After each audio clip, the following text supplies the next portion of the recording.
toutes les failles humaines. Et c'est là qu'on rencontre en fait des hommes qui sont dans des situations de détresse parfois assez terribles. Et c'est là aussi qu'on sent que notre rôle a un sens. Il défend les victimes et les criminels, les proies comme les bourreaux. Au sein d'une justice en crise, le quotidien de cet avocat pénaliste, d'audience en audience, nous l'accompagnerons aux côtés de ses clients. C'est quelqu'un qui n'a pas d'antécédent judiciaire, quelqu'un qui est conscient aussi de certaines erreurs qu'il a pu commettre.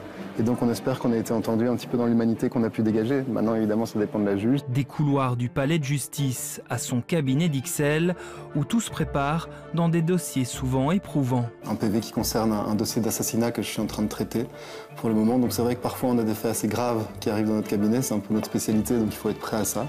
Le tourbillon judiciaire, au sein duquel Guillaume Lys nous entraîne, le temps d'une journée au cœur de la justice pénale. Ça, je pense que c'est vraiment juste une formalité. Ils vont rien faire avec ça. Et je crois qu'ils vont juste vous dire que pour l'instant, il n'y a rien qui peut être exécuté. Et peut-être qu'ils vont aussi vous désigner une assistante de justice. Ah, c'est déjà fait ça, mais... Pour ce dossier-là aussi? Ouais, j'ai discuté par mail. Comme je suis encore sous bracelet, je ne peux pas me déplacer jusque chez elle, quoi. Et elle n'est pas venue chez vous? Non plus. Non plus. J'ai commencé en fait à travailler en Tunisie dans un contexte un peu particulier. C'était après la révolution tunisienne. Je travaillais sur l'écriture de la Constitution là-bas. Et à un moment donné, on était expat, il y a eu des menaces qui ont pesé sur nous et donc on a dû revenir. Et quand je suis revenu, je me suis dit bon, j'ai un diplôme de droit, qu'est-ce que je peux faire? Et il y avait le barreau qui me tendait un peu les bras, donc je me suis dit voilà, je vais me lancer. Et donc j'ai commencé comme ça, d'abord en faisant du droit des étrangers, beaucoup, donc tout ce qui sont les questions de migration, etc. Et puis après ça, je suis tombé un peu comme ça dans le monde pénal. C'est la première affaire du jour.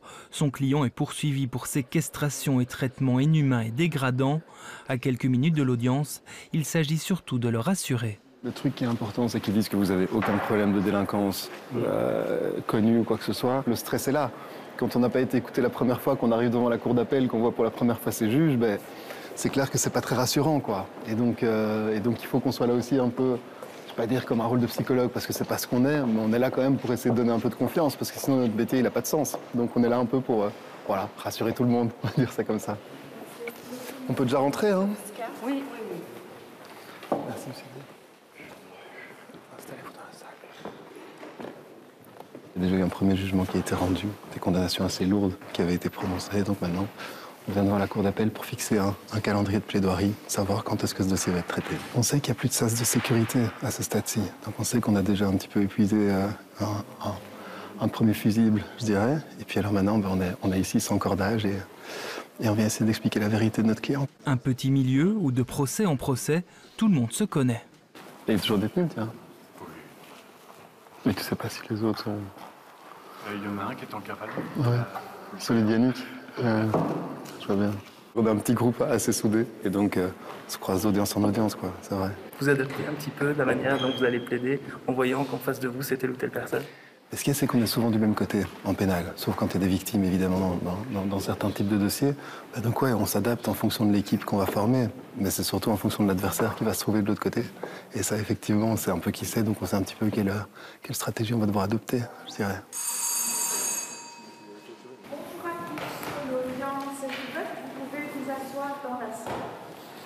Une audience où il ne sera ici question que du calendrier du procès à venir. Pas encore de plaidoirie. Quelques minutes plus tard, son client peut donc repartir. Semaine prochaine, vous ne devez pas venir. Si jamais le bracelet vous appelle, pour éviter d'avoir un bête rapport, parce que vous avez quand même les autres dossiers en cours, s'il vous appelle en disant que vous pouvez venir, venez quand même si c'est pas nécessaire. D'accord? Moi, je préfère que vous soyez là et qu'on prenne toutes les précautions. Et on va juste prendre les dates pour pouvoir conclure. Et les conclusions, vous savez déjà plus ou moins ce que ça va être. On va essayer de répondre au jugement qui a été rendu. Ouais, 15 ans, plusieurs dossiers en cours. Donc voilà, c'est une vie qui risque de changer, quoi. Et ça, c'est le genre de dossier un peu compliqué.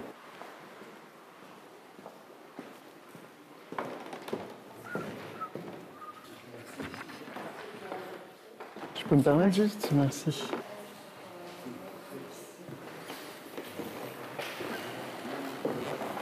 Voilà. C'est un prononcé de la chambre de vacation. Vous avez besoin de ça? Carte d'identité? Autre audience dans cette chambre correctionnelle. Et là encore, son client risque gros. Ici, c'est pour le prononcé d'un dossier qu'on a plaidé pendant l'été. Donc, une affaire mêlant stupéfiants, détention d'armes et blanchiment d'argent. Donc le procureur avait demandé 4 ans de prison contre mon client. Et donc on espère qu'on va évidemment les éviter. Et donc c'est aujourd'hui que ça se décide. Donc mon client est là et on va essayer de lutter pour faire en sorte qu'il n'y ait pas d'arrestation immédiate à l'audience. Ce sera un bon résultat pour nous. Éviter que son client ne retourne en prison dans ce dossier lourd lié au milieu albanais de la drogue. Malgré tout, l'avocat n'a pas hésité à le défendre. Je suis convaincu par le fait que tout le monde a le droit d'être défendu, mais ça ne veut pas dire que tout le monde peut être défendu n'importe comment. Et donc c'est plutôt là-dedans que je risquerais de ne pas pouvoir suivre certaines personnes si je trouve que leurs lignes de défense sont totalement incohérentes ou pas crédibles. Mais ça ne dépend pas tellement des faits. Et je pense que nous, on est là surtout pour faire en sorte que tout le monde ait droit à cette défense, parce que c'est un peu le sens de notre métier. Je sais que parfois ça peut choquer, enfin il y en a qui ne comprennent pas toujours ça, mais ici notre but c'est de montrer l'humain qu'il y a derrière les horreurs qui parfois ont pu être commises. L'audience sera confidentielle, notre caméra n'y sera pas admise.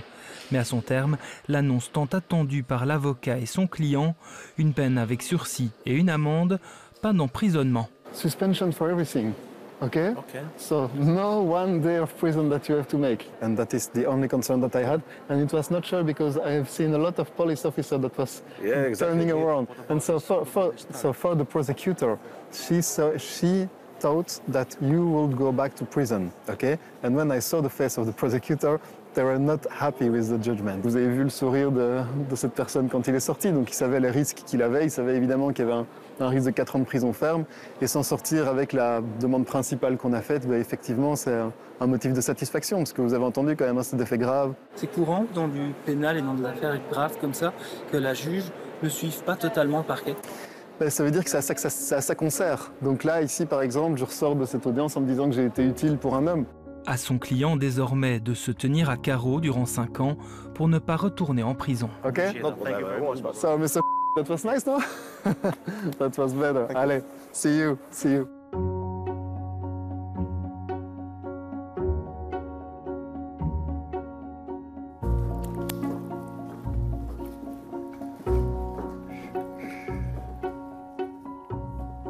Et donc votre cabinet. Mon cabinet, voilà, avec une petite vue sur le jardin. Donc c'est bien de voir un peu de nature ici. Après le palais de justice où on est tous assez sclérosés. Mais donc ouais, maintenant ça va faire quoi, 3 ans que je suis ici. Et donc on est bien situé, hein. Il y a le palais de justice qui est pas loin, la place Flaget pas loin non plus, l'avenue Louise. Donc voilà, chouette cabinet. Un petit dossier d'assassinat, celui-ci. Ouais, toutes les fusillades qui ont eu lieu à Bruxelles là, pendant l'été. De plus en plus de dossiers.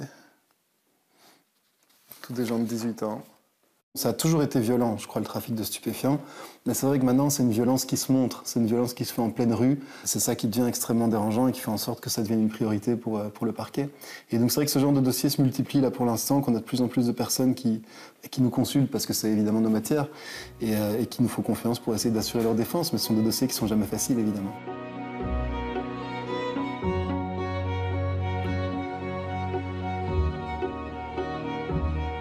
Quand on choisit d'être avocat, c'est plus qu'un métier, c'est un peu un sacerdoce. Il faut en être conscient, il faut se dire qu'effectivement, on ne prévoit jamais la journée qu'on va vivre. C'est un peu à chaque fois une aventure, parce qu'on ne sait pas qui va nous contacter, on ne sait pas dans quelles conditions, on ne sait pas à quel point ça va être urgent.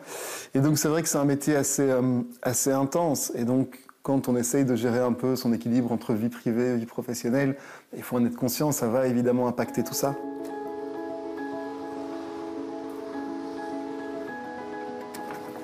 Et ici par la gauche.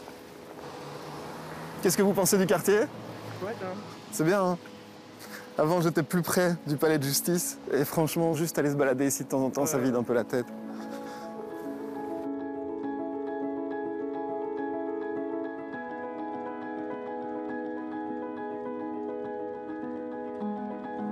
J'espère que les gens sauront que ce n'est pas de la bière. Une petite pause comme ça, loin du palais, loin des dossiers, en cours de journée, c'est important. Ouais, c'est important. Et puis de lire un petit peu aussi. Enfin, je trouve que ça nous renvoie un petit peu à l'essentiel, quoi. Et donc parfois, il faut pouvoir faire un peu de coupure pour éviter d'être toujours dans l'empressement, toujours en train de courir et réfléchir un peu aussi. Parce que si on ne réfléchit pas à ce qu'on fait, ben, finalement, on perd le sens. Donc ouais, on essaie de faire ça. Flaget, c'est vraiment devenu votre quartier. Je trouve que c'est là où on sent que Bruxelles vit un peu. Il y a un peu toutes les couches sociales, les catégories sociales, du métissage, etc. Donc ouais, j'aime bien venir ici. Ça ressource un peu.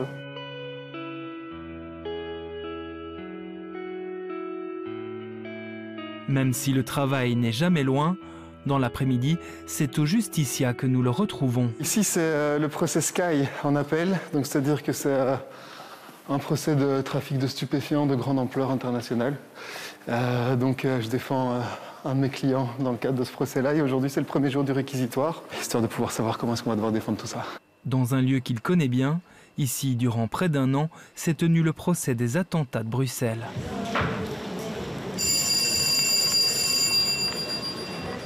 Dans la salle, 10 accusés et face à eux, 960 parties civiles. Durant tout le procès, Guillaume Lys est l'avocat de l'une des associations de victimes et vit donc jour après jour le quotidien glaçant de ces audiences historiques. C'est le souvenir le plus intense de ma jeune carrière jusqu'à présent et j'espère qu'on ne vivra jamais ça parce que c'était vraiment lourd. Je crois que tous ceux qui ont pris part à ce procès, que ce soit nous en tant qu'avocats, même les juges, le jury, tout le monde a été extrêmement impacté par ce qui s'est passé. C'était des images, un climat, une ambiance qu'il fallait tenir comme ça chaque jour pendant plus d'un an. Ça a été vraiment, vraiment dur. C'est quoi le souvenir marquant de ce procès-là? J'en ai plusieurs, mais je me souviens surtout du témoignage de Madame Northschild, donc une personne qui avait été extrêmement blessée par ces attentats, une survivante, quoi. Je pense qu'on n'en voit pas deux comme ça, et qui avait décidé de témoigner. J'avais pu être juste à côté d'elle pendant son témoignage et on sentait la force et cet instinct de vie qu'on voit pas tous les jours. Et ça, c'est vrai que ça, c'est le genre de moment qu'on n'oublie pas. Et puis la plaidoirie aussi, hein. Enfin, ça, se préparer comme ça pendant des mois et puis tout livrer et puis en sortir exténué. Donc ça, oui, ça sont des moments intenses.